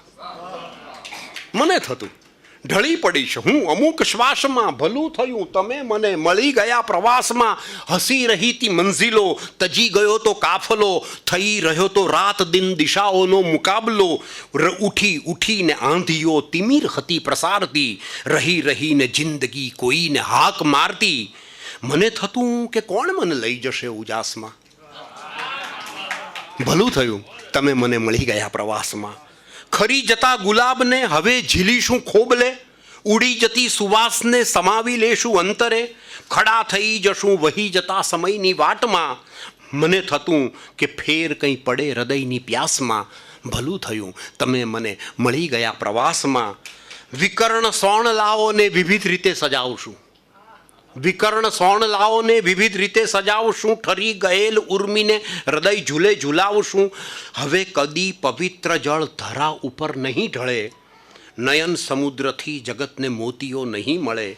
મને થતું વસાવું આ સુવર્ણને સુવાસમાં, ભલું થયું તમે મને મળી ગયા પ્રવાસમાં, ને તમે જ રાહબર હતા ભલા, તમે જ રાહ ને તમે જ રાહબર હતા ભલા, તમે જ શું દશે દિશા, તમે જ તૃપ્તિને તૃષા. ખરું પૂછો તો આદિથી હતી તમારી ઝંખના, અદીઠ ને અનેક વાર મેં કરી છે વંદના.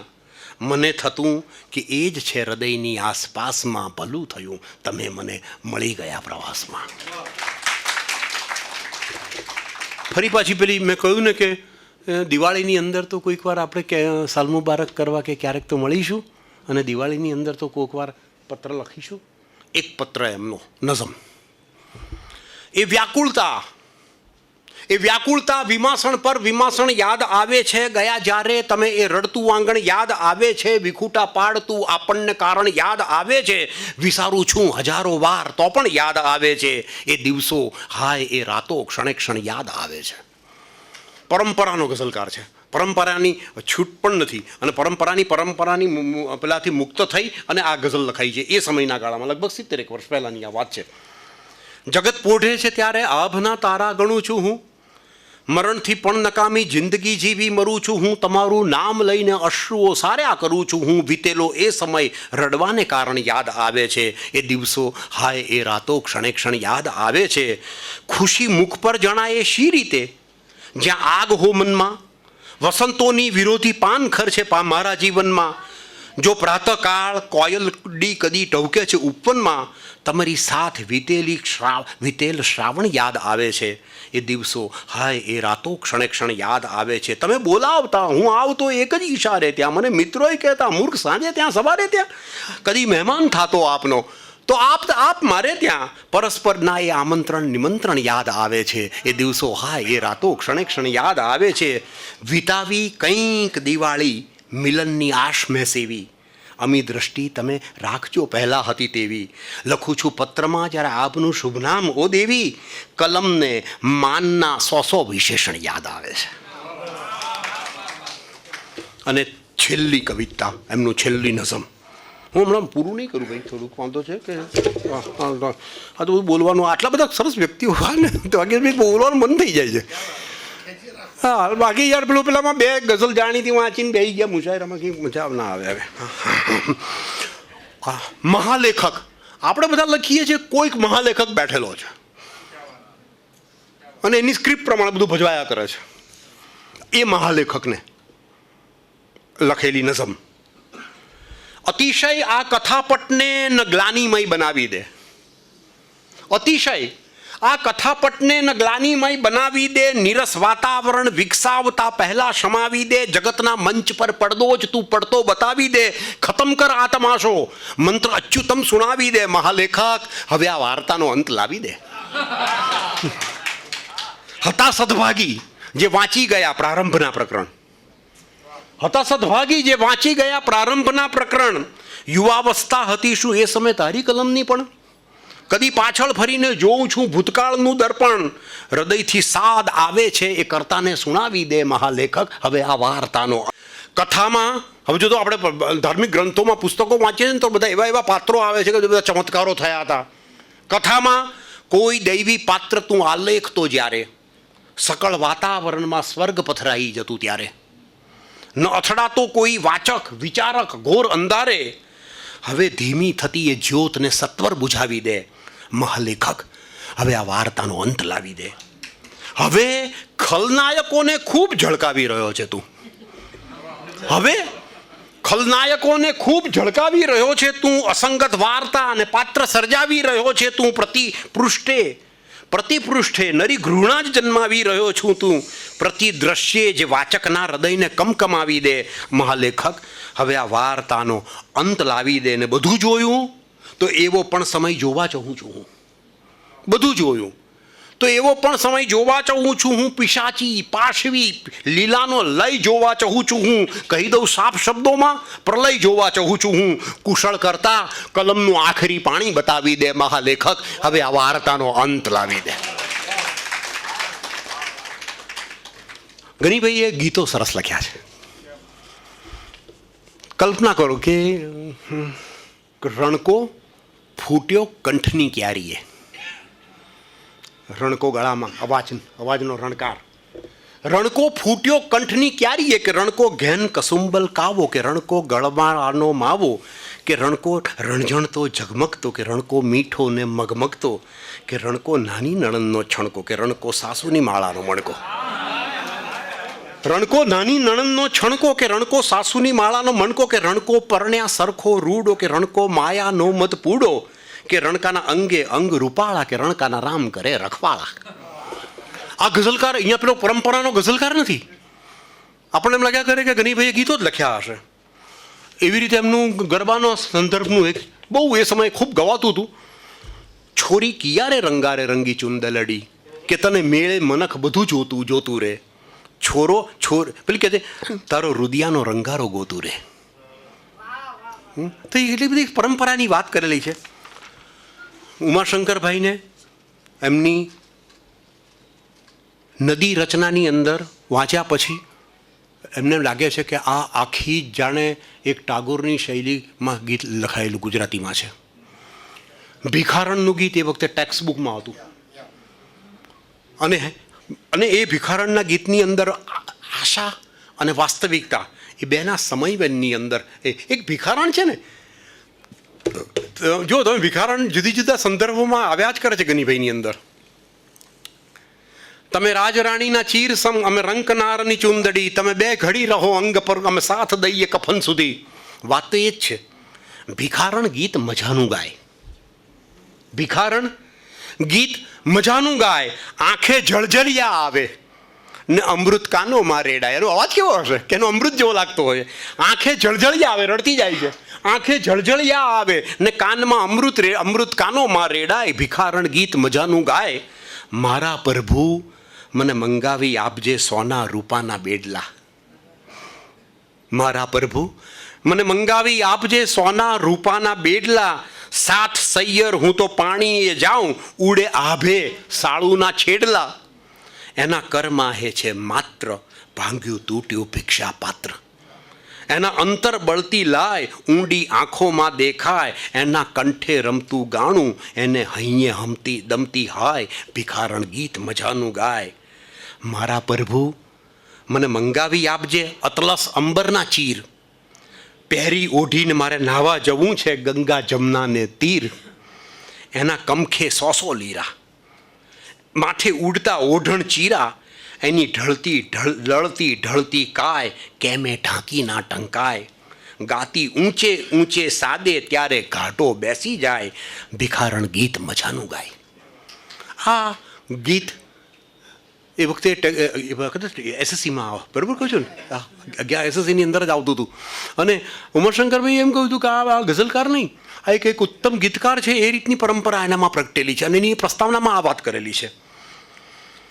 શરદ પૂનમનો ચાંદો પ્રભુ મારા અંબોળે ગૂંથી તું આપ.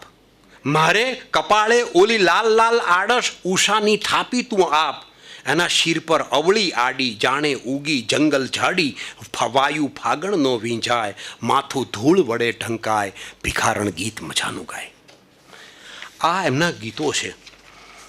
બીજી એક વસ્તુ કે એટલે ગઝલ નઝમ મુક્તક એ તરફ ખાસ ધ્યાન નથી ગયું. આપણે ગઝલ અને એ રીતે દિવસો જુદાઈના જાય છે.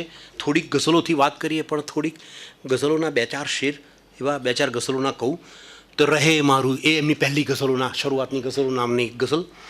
રહે મારું જીવન જો એક જ દશામાં હવેથી ચમનમાં બહારો ના આવે. રહે મારું જીવન જો એક જ દશામાં હવેથી ચમનમાં બહારો ન આવે. વિખૂટી પડે રાત દિવસની જોડી કદી સાંજ પાછળ સવારો ન આવે. ઘડીભર પ્રકાશી પડ્યો જે ધરા પર ગગનમાં ફરી એ સિતારો ન આવે. બને તો તમે પણ મને જાઓ ભૂલી મને પણ તમારા વિચારો ન આવે. મોહબ્બત પ્રથમ ધર્મ છે જિંદગીનો. મોહબ્બત વિના કોઈ આરો ન આવે. સતત ચાલવું જોઈએ એ દિશામાં જો થાકી ગયા તો ઉતારો ન આવે. કોઈને હું પામી ગુમાવી ચૂક્યો છું જગતથી ભરોસો ઉઠાવી ચૂક્યો છું. ખુશીથી જજે જિંદગી તું ચાલી તને જ્યારે વિશ્વાસ મારો ન આવે. ન હતું કોણ સાથે અને ક્યાં હતો હું ન કહેજે કોઈને ભલી ચાંદની તું. સિતારા કરે વાત ગઈ રાતની તો કહેજે કે ઉલ્લેખ મારો ન આવે. રહે મારું જીવન જો એક જ દશામાં, હવેથી ચમનમાં બહારો ન આવે. વિખૂટી પડે રાત દિવસની જોડી, કદી સાંજ પાછળ સવારો ન આવે. જો છંદમાં કેટલા બધું વૈવિધ્ય છે, પુષ્કળ છંદ છે. લગભગ કદાચ હું માનું તો 42 થી 45 જુદા જુદા છંદો એમણે પ્રયોજ્યા છે.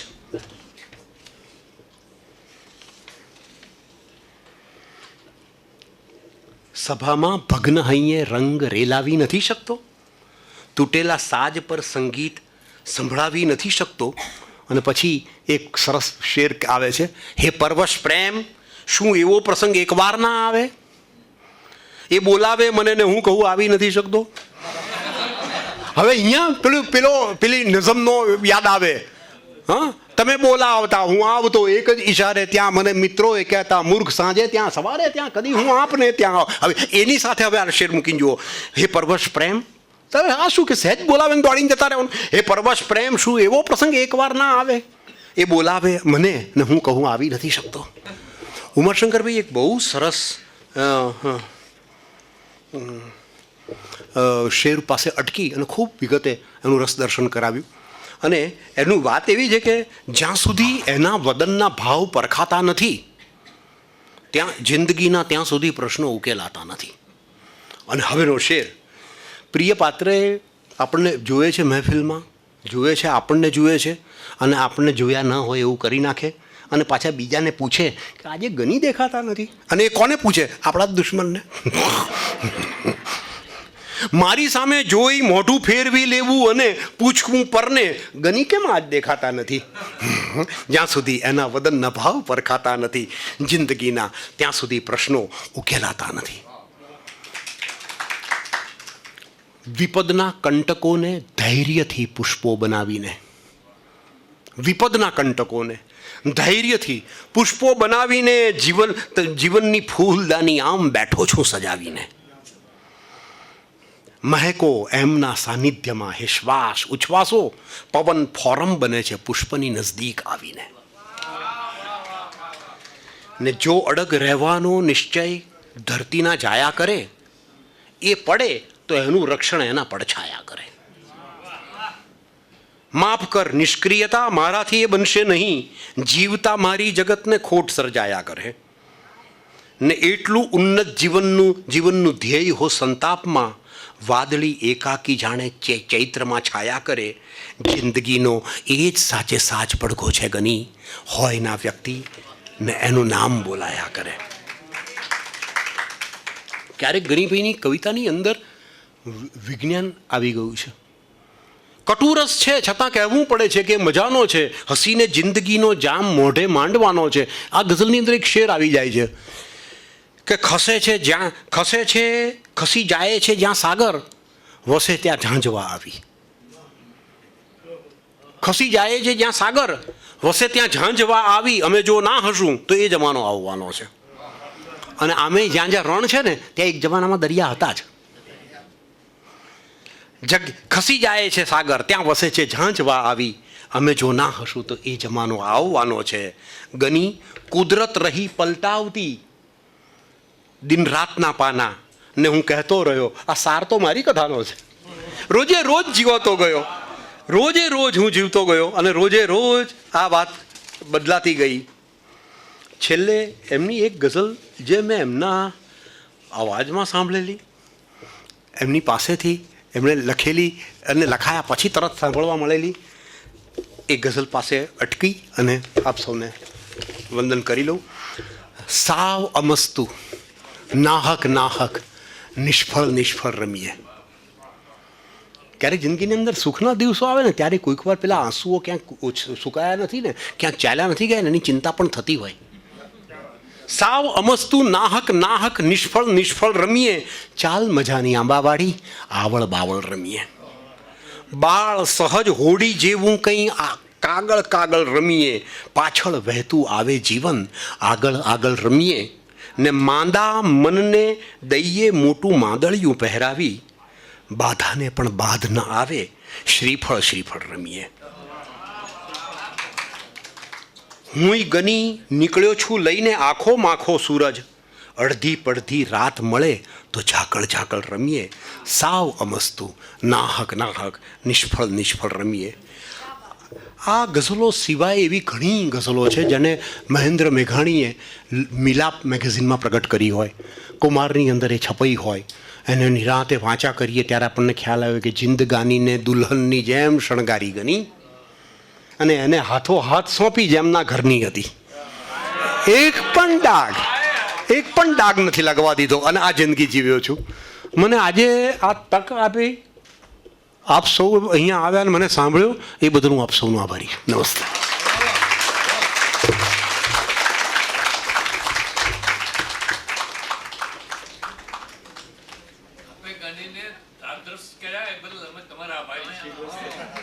મેઘાણી નિમિત્તે કવિ સંમેલન હતું અને ત્યારે એમણે જે શીઘ્ર મેઘાણી વિશે ગઝલ લખી એના થોડાક શેર કહું. આમ તો એમનો અવાજ તો બહુ સુંદર, એટલે એ અવાજમાં તો એ સરસ રીતે અજબ સાહિત્યનો પીરસી ગયો રસથાળ મેઘાણી. અજબ સાહિત્યનો પીરસી ગયો રસથાળ મેઘાણી, નવી શૈલી નવા છંદો નિરાળા ઢાળ મેઘાણી. હવે હે મોરલા તારો અષાઢી કંઠ ક્યાં મળશે? હવે હે મોરલા તારો અષાઢી કંઠ ક્યાં મળશે? કબનના વૃક્ષ પર ખાલી છે તારી ડાળ મેઘાણી. ને સ્મરણમાં નિત નવા લેબાસમાં હું જોઉં છું તુજને, કદી સાફો કદી વાંકડિયા તારા વાળ મેઘાણી. ને કદી અંધારમાં ઇન્સાનિયતના દીવડા આપ્યા, કદી ધરતીનું ધાવણ દઈ ઉછેર્યા બાળ મેઘાણી. વગાડી તે નજાકતથી કદી ટાગોરની વીણા, સરળતાથી સુણાવ્યા ચારણોના ઢાળ મેઘાણી. અચાનક તે સભામાંથી ઉઠીને ચાલવા માંડ્યું, અચાનક તે સભામાંથી ઉઠીને ચાલવા માંડ્યું. બધા શ્રોતાઓના હૈયે પડી ગઈ ફાળ મેઘાણી. અજબ સાહિત્યનો પીરસી ગયો રસથાળ મેઘાણી, નવી શૈલી નવા છંદો નિરાળા ઢાળ મેઘાણી. આ એ સમયે એમણે તરત લખી લઈ હોય એવી આ ગઝલ.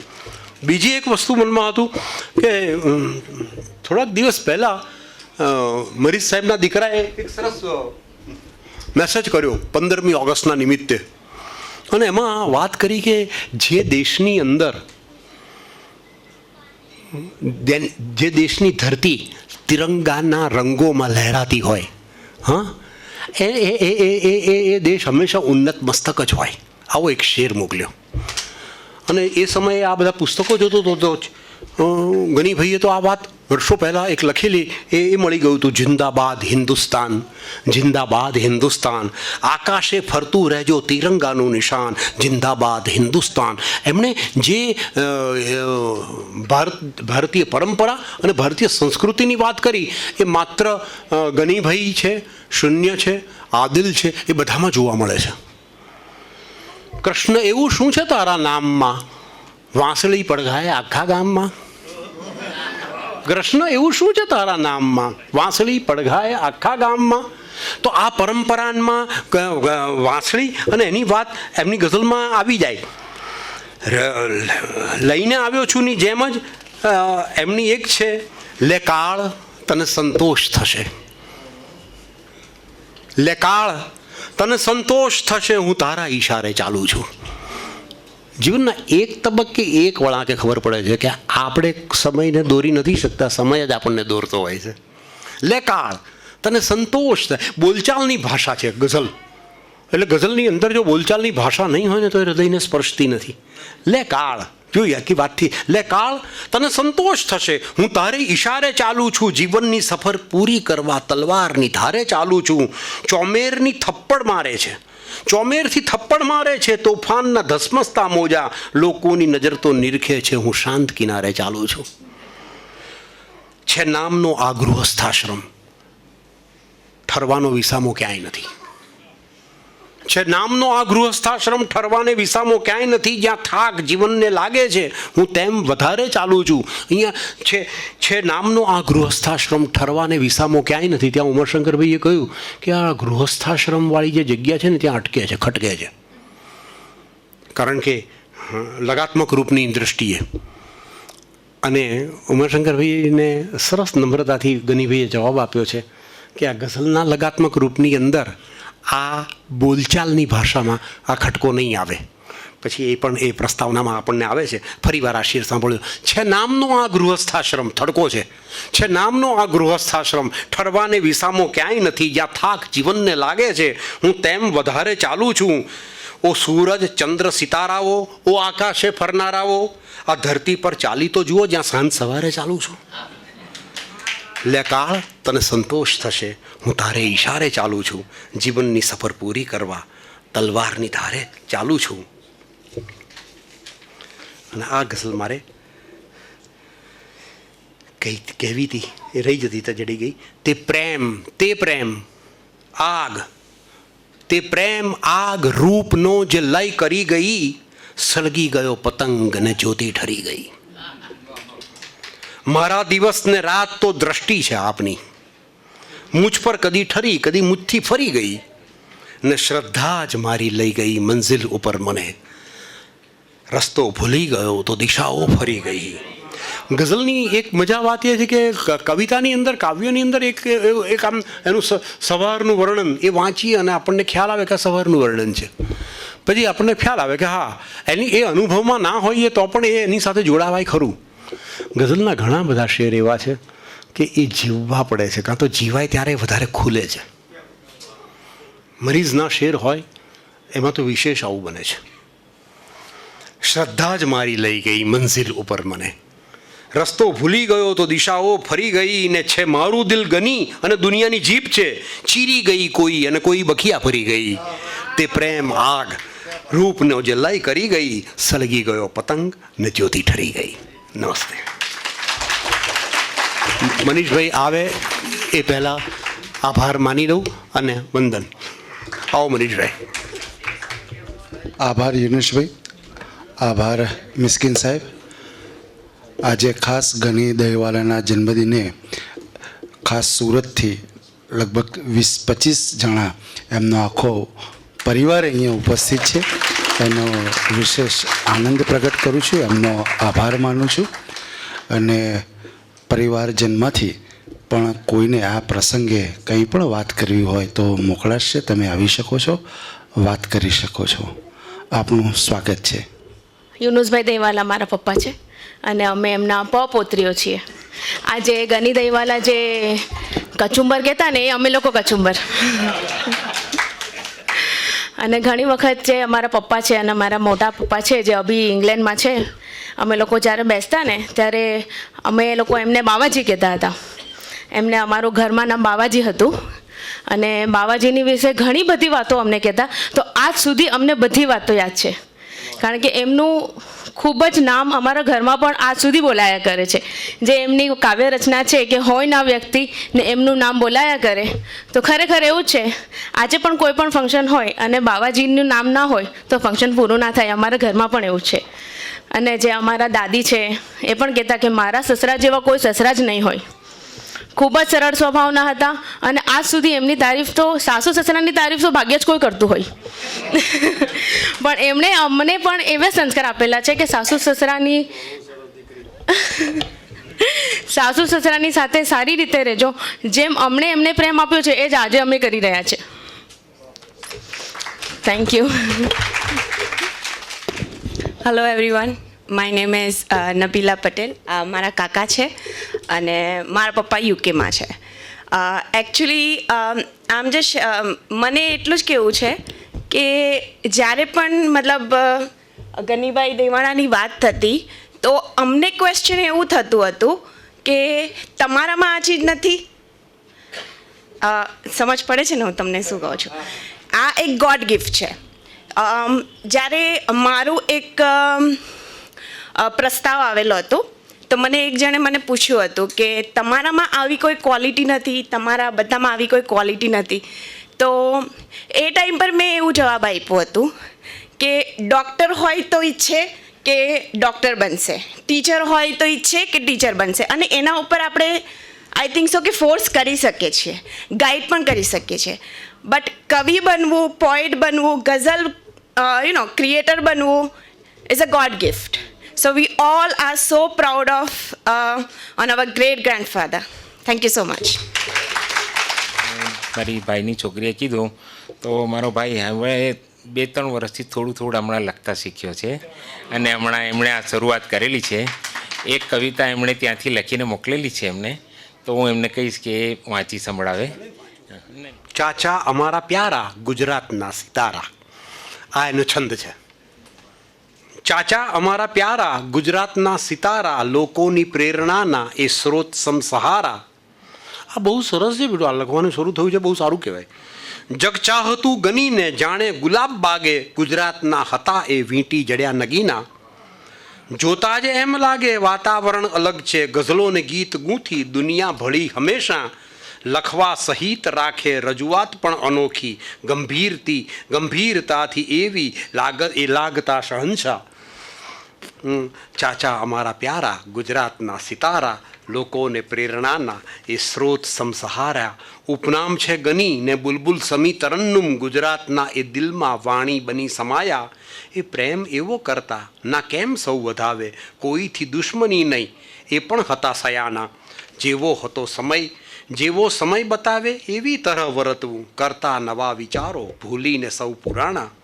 મતલબ કદી ન રાખે સૌને એ કામ આવે, સાથે બધાને રાખે ખુદની ન કંઈ મનીષા. રહ્યા સ્વભાવે મક્કમ, પ્રતિભા સદાય ઊંચી, આવીને મોત લઈ ગઈ એ થઈ ગયા નિશાના.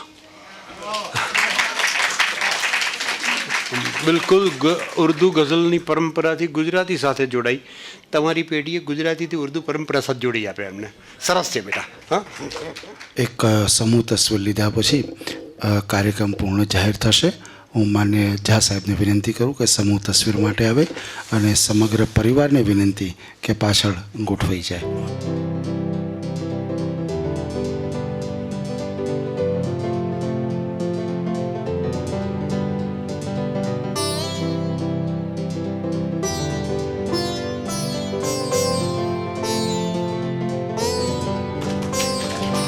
બહાર આઈસ્ક્રીમની વ્યવસ્થા છે, એને ન્યાય આપશો. આભાર.